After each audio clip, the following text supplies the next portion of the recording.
तर आज बघूया आपण हॉटेलमध्ये ग्रेव्ही कशी बनवतात, जी ऑलमोस्ट सगळ्या डिश मध्ये यूज करता येते। 20 किलो कांदा घेतलाय, त्याच्यामध्ये ऍड करूया खडे मसाले आणि धने। मसाल्यांची लिस्ट कॅप्शन मध्ये देतोय।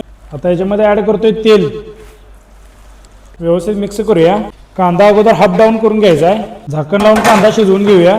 कांदा हाफ डाऊन झालाय, आता याच्यामध्ये ऍड करूया 10 किलो टोमॅटो। टोमॅटो मी बिया काढून घेतल्यात, आता याच्यामध्ये टोमॅटो शिजवून घेऊया।